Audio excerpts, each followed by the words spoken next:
ज़्यादा 7 मेडल जीतने में भारत कामयाब हुआ है। लेकिन इन 7 मेडल्स में जो सबसे ज़्यादा चर्चा हो रही है वो हो रही है देश के दूसरे गोल्डन बॉय और एथलेटिक्स के पहले गोल्डन बॉय नीरज चोपड़ा की। नीरज चोपड़ा जिन्होंने इतिहास रचा और आज़ाद भारत के वो पहले ऐसे एथलीट बने हैं जिन्होंने एथलेटिक्स में गोल्ड मेडल हासिल किया। उन्होंने जेवलिन थ्रो में अपनी शानदार परफॉर्मेंस के साथ में देश के नाम ये कीर्तिमान किया। आज देश का हर शख्स उन्हें पहचान चुका है, वो हर घर की चर्चा बन चुके हैं, नए पोस्टर बॉय बन चुके हैं, नए यूथ आइकॉन बन चुके हैं। और इस वक्त मेरे साथ बात करने के लिए सीधे टोक्यो से जुड़ चुके हैं देश के new golden boy yes Neeraj Chopra. Neeraj, बहुत बहुत स्वागत है आपका न्यूज़ 24 पर। थैंक यू जी। अच्छा नीरज, मेरा जो है पहला सवाल तो मैं यही कहूँगा, हम तो जानते हैं कि जो आपने उपलब्धि दिलाई है देश के नाम वो आसान नहीं है, और जैसा जश्न यहाँ हिंदुस्तान में मना, आप तो टोक्यो में थे, आपको उसकी वाइब्स ज़रूर आई होंगी, लेकिन आपको एहसास है कि आपने क्या किया है? हाँ जी बिल्कुल, बहुत अच्छा लग रहा है कि एथलेटिक्स में खासकर कि मैंने ऐसे पहली बार मेडल आया और गोल्ड आया है, और बहुत ही एक अलग फीलिंग है। और मैं बता नहीं सकता, जो कल ओलंपिक स्टेडियम में जो राष्ट्रगान बजा था मैं उसको एक्सप्लेन नहीं कर सकता। वो एक बहुत ही सुनहरा पल था, और ऐसा लग रहा था कि जो जितनी भी मेहनत की है, जितने भी लाइफ में सेक्रीफाइस किए हैं और जो भी प्रॉब्लम्स आई हैं, ऐसा लग रहा था जैसे ये मेडल मिलने के बाद सब कुछ वो फीका है इसके आगे। तो सभी ऐसा लग रहा है कि जो मेहनत की है उसका फल ये मिल गया है। उसी राष्ट्रगान की मैं बात करना चाहूँगा। 2008 में अभिनव ने बताया था कि जब राष्ट्रगान बज रहा था, जब तिरंगा उठ रहा था, फहराया जा रहा था, उस वक्त उनके इमोशंस कंट्रोल में नहीं थे। आप अपने इमोशंस के बारे में बताएं, आपका भी कुछ ऐसा ही हाल था? यहाँ हिंदुस्तानियों का तो खैर क्या मैं आपको बताऊं, हम सब जश्न में डूबे हुए थे, रोंगटे खड़े थे हम सभी के। सबसे पहले तुम बताना चाहता हूँ कि अभिनव बिंद्रा जी ने एक सोच थी हमारी कि पहले ऐसे इंडियन है जिन्होंने इंडिविजुअल स्पोर्ट्स में गोल्ड जीता था, एक वो उन्होंने एक सोच जो है बदली थी कि हाँ हम भी ऐसा कर सकते हैं। और बिल्कुल वो बहुत ही उनको प्राउड फील हुआ उस टाइम पे। और ऐसा ही मुझे बहुत ही एक अच्छा लग रहा था जब अपना राष्ट्रगान बज रहा था और मैं वहां पे खड़ा था, और मतलब मुझे भी ऐसा फील हो रहा था कि हाँ यार कहीं ऐसे लग रहा था कि आंसू ना आ जाए, लेकिन मेरे अंदर एक जोश था। और मुझे लगता है कि वो जोश ही होता है कि आपकी आंखों में जो आंसू होते हैं वो वैसे आंसू नहीं होते, वो बस अब हमको पता नहीं होता, वो कंट्रोल नहीं कर सकते हम। तो जी उसी टाइम पता लगता है जी वो किसी उस पे किसी का कंट्रोल नहीं होता। पर काफी खुशी हुई उसके बाद। नीरज, मैं वाकई में बता रहा हूँ, इस वक्त आपसे बात करते हुए मेरे रोंगटे खड़े हुए हैं, मुझे बहुत ही खुशी महसूस हो रही है। और हिंदुस्तानियों ने जब देखा ना कि आपको तो आखिरी अपने थ्रो से पहले ही पता चल चुका था गोल्ड मेडल आने वाला है, तो वो हिंदुस्तानियों की जो जश्न था वो पहले ही शुरू हो गया था। मैंने आपके पिताजी से बात की, उनके गले से आवाज़ नहीं निकल रही थी, उनको इतना ज़्यादा लोगों ने घेर रखा था, मालाओं से उनका गला पूरा लबालब भरा हुआ था। आपकी भी बात हुई होगी अपने परिवार से, अपने पिताजी से, उनका क्या कहना था? अभी तक तो मेरी बात हो नहीं पाई जी घर पे, क्योंकि मैं कल स्टेडियम से लेट आया यहाँ पे, और 3-3:30 बजे मैं वहां से आया। फिर उसके बाद कुछ अपने इंडियन जर्नलिस्ट थे और कुछ जूम मीटिंग से वो की मैंने। फिर उसके बाद काफी थके हुए थे, फिर थोड़ा बहुत सोए, फिर सुबह फिर उठना पड़ा, तो अभी घर पे बात हो नहीं पाई। अभी करूंगा मैं बात, लेकिन हाँ बिल्कुल वो बहुत ही खुश होंगे। और घर वाले तो क्या, मुझे लग रहा है कि कल पूरा देश ने जैसे मना, क्योंकि मैंने कुछ वीडियोस साथ में जो लोग थे उन्होंने दिखाई, सब बता रहे थे कितने खुश हैं। और मैं सभी को थैंक यू बोलना चाहता हूँ कि आप सभी ने इतनी दुआएं की, और आप सभी की दुआओं की वजह से आज मैं मेडल जीत पाया हूँ, और आप लोगों का सपोर्ट था जी। नीरज, आप सिर्फ 23 साल के हैं। मैं वाकई में बताना चाहता हूँ कि इतना ज़्यादा हम्बल, इतना ज़्यादा ज़मीन से जुड़ा हुआ एक चैंपियन खिलाड़ी कम ही होता है। आप ऐसे ही रहिएगा, हम तो यही चाहेंगे। लेकिन जो उपलब्धि आपने हासिल की है, उसके बाद में प्रधानमंत्री मोदी से लेकर आपको खेल मंत्री और सभी लोगों ने बधाइयाँ दी, वो कुछ फीलिंग्स के बारे में बताएं। यहाँ पर ट्विटर पे बम्बार्टमेंट हो गई, आप नंबर 1 ट्रेंड हो रहे थे कल। देखो बहुत अच्छा लगता है जो एक मतलब हम जो स्पोर्ट्स में हमारे पीएम जी इतना इंटरेस्ट ले रहे हैं, और मुझे लगता है कि वही है कि आने वाला टाइम है जो अपने स्पोर्ट्स के लिए अच्छा होगा। और मैंने भी मोदी सर से ही बात की थी, क्योंकि वो भी कल बोल रहे थे कि आपने बहुत अच्छा एक देश के लिए एक बहुत अच्छा एक पल लेके आए हो, और इससे आने वाली जो युवा पीढ़ी है वो और ज्यादा प्रेरित होगी और स्पोर्ट्स में और अच्छा करेगी आगे। और मैंने भी बोला था कि आप प्लीज सर आप स्पोर्ट्स को और ज्यादा सपोर्ट करिए, और ज्यादा से ज्यादा मतलब मैं ये चाहता हूँ कि ज्यादा से ज्यादा बच्चों को जो खेल करने का मौका मिले, स्टेडियम्स मिले, कोचेज मिले, ताकि वो कहीं जो प्रतिभा होती है वो निखर नहीं पाती ये फैसिलिटीज की वजह से। तो वो अगर मिलेंगी तो मैं बोल सकता हूँ कि आने वाले ओलंपिक्स में या गेम्स में हम और अच्छा कर सकते हैं। अच्छा नीरज, आपको एक स्टाइल आइकॉन के तौर पर भी पहले से देखा जाता था, क्योंकि हम जानते हैं थोड़े आप युवा भी हैं, आपके बालों के स्टाइल की चर्चा होती थी, अखबारों के अंदर फोटोग्राफ छपती थी, मैगजीन्स में फ़ोटो छपती थी, टेलीविज़न पे भी हमने ओलंपिक में जाने से पहले आपका जिक्र किया। और मेरी माताजी ने, जब मैंने उनको बताया कि आज मैं नीरज के साथ बात करने वाला हूँ, उन्होंने बोला कि जब बात करोगे तो नीरज को कहना कि अब जो है नज़र का टीका भी लगाना शुरू कर दें। हाँ, अपने घर पे ऐसे बोलते हैं, मेरी माँ भी ऐसे पहले जब छोटे होते थे कुछ भी अगर प्रॉब्लम होती थी तो बोलते थे नजर लग गई, ऐसा मतलब वो उनका मानना होता है। और वो कोई ऐसे नहीं है, वो अपने अपने बच्चों को ऐसे बहुत दिल से मानते हैं, और वो इस चीज को बहुत ही डीपली लेते हैं शायद कि हाँ नजर लग जाती है और काला टिक्का लगाना चाहिए। तो बस वही है जी, उनको मैं प्रणाम करता हूँ कि उन्होंने ऐसा बोला। बाकी अभी तो ऐसा कुछ नहीं है यहाँ पे, ऐसा नजर की कोई बात नहीं है, क्योंकि बाकी नहीं नहीं, वो एथलीट ने सिर्फ बहुत ही मेरी माताजी की बात नहीं है, वो देश की हर माताजी, जो हर माएँ हैं, उन सभी का हाँ ये जी। नज़रिया है कि आप हम सबके जो है एक गोल्डन बॉय हैं। और जो उपलब्धि आपने हासिल की है वो वाकई में बहुत बड़ी बात है। आपको चोट से गुजरना पड़ा, एक वक्त था आपके कंधे में चोट थी, लग रहा था कि शायद 2020 में अगर ओलंपिक खेल होते तो आप अपना सर्वाधिक बेस्ट नहीं दे सकते थे, लेकिन आपको जो एक्स्ट्रा टाइम मिला कोविड में, आपने उसमें अपने आप को प्रिपेयर किया और फिर 2021 में जो है ये एक और उपलब्धि हासिल की। कहीं जहन में, दिमाग में इस चीज़ को लेकर फिक्र थी, कोविड की वजह से ट्रेनिंग पर असर आया, चोट भी लग चुकी थी? जी बिल्कुल, क्योंकि 2019 का पूरा साल तो चोट की वजह से ऐसे चला ही गया, कुछ मैं खेल नहीं पाया था।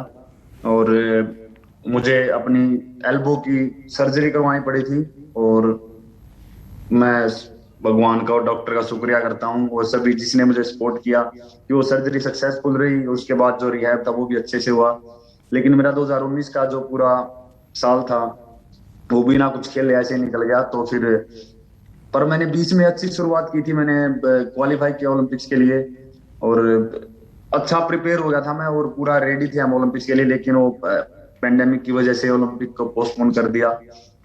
तो थोड़ा मन में आया था कि यार, ऐसे लगा था कि यार इतना मुश्किल से दोबारा फिट हुए हैं और कहीं कैंसिल ना हो जाए ओलंपिक।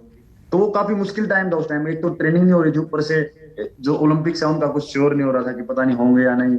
लेकिन फिर भी ऐसे पोस्टपोन हुआ तो फिर हमने जी। यही एक पॉजिटिव वे में लिया कि चलो हमको एक साल और मिल गया है, तो हम और जो हमको लगता था कि जो हमारी कमियां हैं टेक्निक में या जो ट्रेनिंग में, जो हमको लगता है कि हम और इम्प्रूव कर सकते हैं, तो उन चीजों पे और ज्यादा काम किया। और आज यहाँ आपके सामने आज गोल्ड जीता है, तो इसकी एक मुझे लगता है कि जो पिछला टाइम था उसका अच्छे से यूज हुआ है और अच्छी ट्रेनिंग हुई है, तो आज उसी कारण यहाँ पे हम गोल्ड जीत पाए हैं। आपकी मुस्कान नीरज बहुत अच्छी है, और मैं जानता हूं कि अब आप जो है गोल्डन बॉय से गोल्डन क्रश भी बनने वाले हैं। मुझे तो लगता है आप देश के अब मोस्ट एलिजिबल बैचलर हैं। घर पर बहुत रिश्ते आएंगे आपकी शादी के लिए। कोई बात नहीं, जब तो पहले तो स्पोर्ट्स पे फोकस है, उसके बाद देखते हैं सब। अच्छा, मतलब चलिए खैर, वो बात तो है, ये तो थोड़ा लाइटर नोट पे थी। आपके अगर टोक्यो ओलंपिक्स की बात करें तो जर्मनी के जो वेटर हैं उनको लेकर आपके साथ में कंपटीशन की चर्चा हो रही थी, और उन्होंने आपको एक चैलेंज भी दिया था कि आप उनके आसपास भी नहीं फटक पाएंगे, लेकिन जो कंसिस्टेंसी आपकी थी आपने उस पर मेंटेन किया और फाइनली वो चीज़ अचीव की। पहली बार में ही, पहले तो क्वालिफिकेशन में ही आपने अपना सिक्का मनवाया, और जो फाइनल्स में भी जो थ्रोज फेंके उसके बारे में बताएं। जी देखो, वो जो भी उन्होंने बोला, क्योंकि मैं उनकी रिस्पेक्ट करता हूँ, वो एक बहुत ही अच्छे एथलीट हैं, और इस साल और पिछले साल उनकी जो परफॉर्मेंस रही है वो बहुत ही एक अद्भुत परफॉर्मेंस थी। मुझे लगता है कि जिनका वर्ल्ड रिकॉर्ड है जैन जिलाजनी, उनके बाद ये इन्होंने second best throw Johannes Vetter ने लगाया है। और इनका बहुत ही अच्छा सीजन रहा है, इन्होंने बहुत अच्छी सीरीज की है थ्रोज की। लेकिन वो पता नहीं दिन के ऊपर होता है कि मतलब हम पहले उसको बोल नहीं सकते कि हाँ मैं वहां पे इस कंपटीशन में इतना थ्रो करूंगा या ऐसा करूंगा। पर पता नहीं उनके साथ क्या हुआ, मुझे खुद ऐसा समझ में नहीं आ रहा है कि इतना इतना अच्छा एथलीट है जो जिसने इतना अच्छा सीजन पूरा अच्छे से निकाला, इतने अच्छे अच्छे थ्रो की, 96 मीटर उन्होंने इस सीजन में थ्रो जी। की। पता नहीं, मुझे खुद नहीं पता उनके साथ क्या हुआ, लेकिन हम जानते हैं क्या हुआ होगा, हाँ क्योंकि जी, पर फिर भी आपके कुछ कह साथ, नहीं सकते 2 दिन। जी हम जानते और हैं क्या मैं हुआ इसके होगा। ऊपर आप कोई जो है डाउन टू अर्थ हैं, आपने सिर्फ फोकस किया, उनके साथ में शायद ओवर कॉन्फिडेंस जो था उन्हें ले डूबा। और आपके परफॉर्मेंस के अलावा मैं थोड़ा सा पीछे चलता हूँ। 2016 में जब आपने अंडर जूनियर वर्ल्ड कप के अंदर आपने गोल्ड मेडल जीता, रियो ओलंपिक्स में क्वालिफाई करते करते रह गए थे, शायद आप तो तब भी मेडल के लिए दावेदार थे। तभी से एक फोकस बना लिया था कि अगली बार जो है मेडल लेकर आना है, सपना था गोल्ड मेडल का, और अब जब गोल्ड आ गया है तो आगे के बारे में क्या कह सकते हैं? What's next mission? देखो जी, मुझे तो लगता है हर खिलाड़ी का सपना होता है ओलंपिक्स खेलना और ओलंपिक में मेडल जीतना। और बिल्कुल 2016 में मेरी खुद ओलंपिक के लिए तैयारी थी। उस टाइम मैं सोच रहा था कि मैं क्वालिफाई करूं, मेरा ऐसा कोई मेडल के लिए कुछ हो नहीं था, क्योंकि मेरा जो डिस्टेंस था वो क्वालिफाई तक ही था उस टाइम पे। 82.23 मैंने किया था और 83 मीटर का अपना क्वालिफाई था। तो मैं काफी क्लोज चल रहा था, मेरा सपना था कि मैं क्वालिफाई करूं और ओलंपिक खेलूं, लेकिन वो हो नहीं पाया। लेकिन 10 दिन बाद ही जब ओलंपिक क्वालिफिकेशन बंद हुए, उसके 10-12 दिन बाद मेरा वर्ल्ड जूनियर चैंपियनशिप था, वहां पे मैंने जूनियर वर्ल्ड रिकॉर्ड किया 86.48 मीटर का थ्रो लगा के। और वो थ्रो अगर हम ओलंपिक के हिसाब से देखें तो उससे 1 मीटर कम भी अगर 85 मीटर के करीब भी लगता तो ओलंपिक में मेडल था रियो में। तो वही है, फेडरेशन ने काफी ट्राई भी की थी कि मुझे एंट्री मिल जाए वाइल्ड कैटेगरी, लेकिन वो हो नहीं पाया था। पर जी थोड़ा सा बिल्कुल ऐसे लगा था कि हाँ अगर ये थोड़े दिन पहले थ्रो लग जाती तो शायद मैं ओलंपिक खेल लेता, और क्या पता मैं वही अगर ठीक है। परफॉर्मेंस वहां पे दे अच्छा पाता तो नीरज, मैं आपकी मेडल भी जीत बात, पाता। आपने कहा कि आपके पिताजी से आपकी बात नहीं हुई है, मेरी तो हुई थी, और मैं आपकी अब लाइव न्यूज़ 24 के जरिए उनसे बात कराना चाहूंगा, और हम भी सुनना चाहेंगे कि आप अपने पिताजी से क्या बात करते हैं। थोड़ी छोटी बात कीजिएगा क्योंकि मुझे आपसे 2-4 सवाल और करने हैं। तो हमारे साथ नीरज चोपड़ा के पिताजी सतीश चोपड़ा भी लाइव जुड़ चुके हैं सीधे उनके घर से। सतीश जी, आपका बेटा मेरे साथ है टोक्यो से, पूरे देश को उस पर नाज है। आप नीरज के बारे में क्या कहेंगे? नीरज जी, हाँ सर, हम फिर हरियाणवी में बात करेंगे, वो मजा नहीं आएगा हिंदी में करने में ना। जो उम्मीदें थी उनके ऊपर वो खरा उतरा और देश के लिए एक ऐसा बच्चा बना जो देश से काम आया। जी नीरज, क्या कहेंगे? पापा कह रहे हैं कि देश के काम आए, ये उनके लिए सबसे ज्यादा गर्व की बात है, और आप तो वैसे ही आर्मी से हैं। हेलो हेलो, हाँ पापा नमस्ते। नमस्ते बेटा, ठीक है? हाँ बढ़िया, अपनी बताओ। हरियाणवी में बात करो, कोई दिक्कत नहीं, कंफर्टेबल हो गए। तो देश की उम्मीदों पर खरा उतरा, गाड़ दिया बेटा। मैं कहूँगा हरियाणवी में बात करो, कंफर्टेबल होगा बिल्कुल, कोई दिक्कत नहीं। हिंदी अगर कंफर्टेबल नहीं हो रहे तो हाँ। और बताओ क्या कर रहे? मैंने को गाड़ दिया कि बेटा लगे। हाँ गड्डी की आवाज भी तो।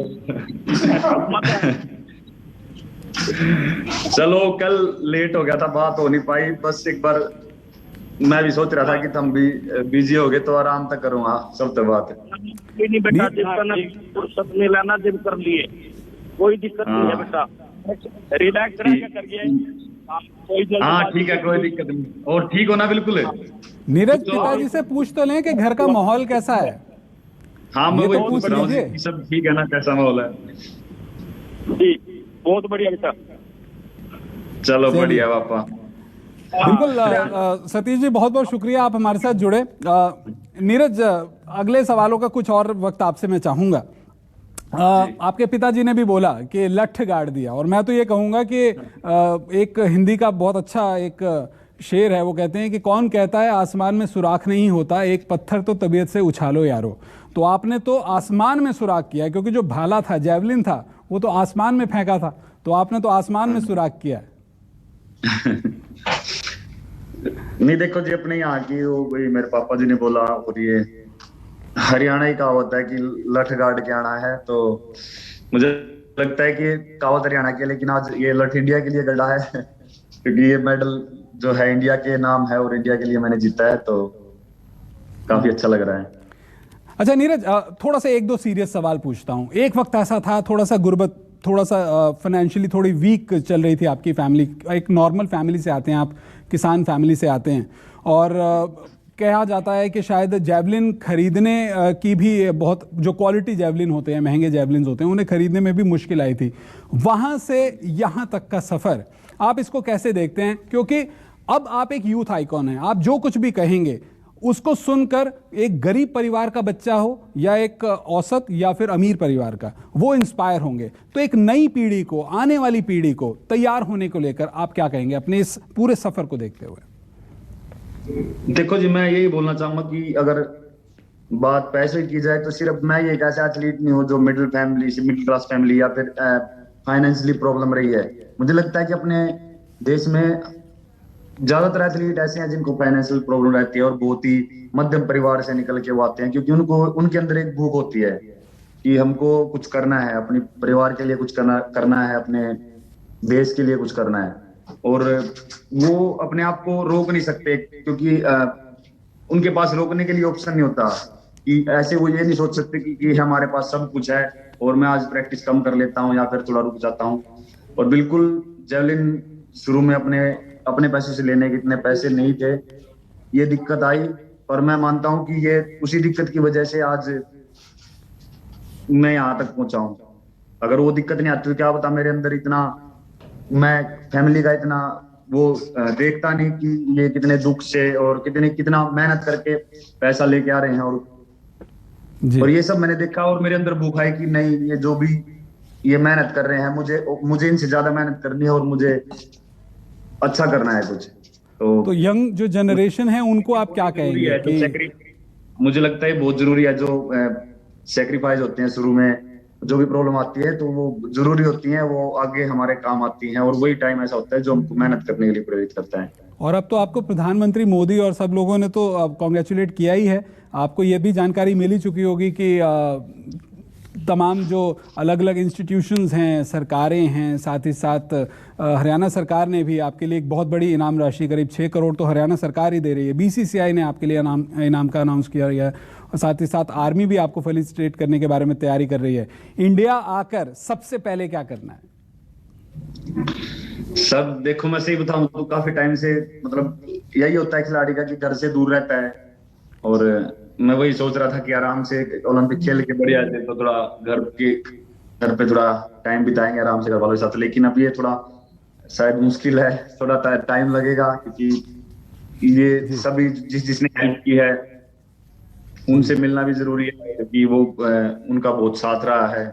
चाहे उसमें हमारी फेडरेशन है, साई है, टॉप्स है, आईओए, आर्मी और जेएसडब्ल्यू स्पोर्ट, जो भी हमको सपोर्ट करते हैं खिलाड़ियों को, जी, मैं उन सभी का धन्यवाद करता हूं, क्योंकि उनकी सपोर्ट की वजह से ये एक पूरा एक टीम वर्क है जिससे एक खिलाड़ी बनता है। बस मैं 2-3 सवाल और पूछूंगा नीरज। मेरी कुछ दिन पहले, कुछ महीनों पहले मिल्खा सिंह जी से मुलाकात हुई थी, और उन्होंने कहा था कि जब मैंने उनसे टोक्यो ओलंपिक्स के बारे में पूछा था, उन्होंने कहा था कि ये एक लड़का है, उन्होंने आप ही का नाम लिया था, नीरज एक लड़का है जिससे मुझे पूरी उम्मीद है कि वो जरूर मेडल लेकर आएगा। क्या लेकर आएगा, कौन सा मेडल लाएगा, ये मुझे नहीं पता। अब वो नहीं है, अब वो इस दुनिया में नहीं है, तो अगर वो होते तो डेफिनेटली उन्हें बहुत ज़्यादा खुशी होती।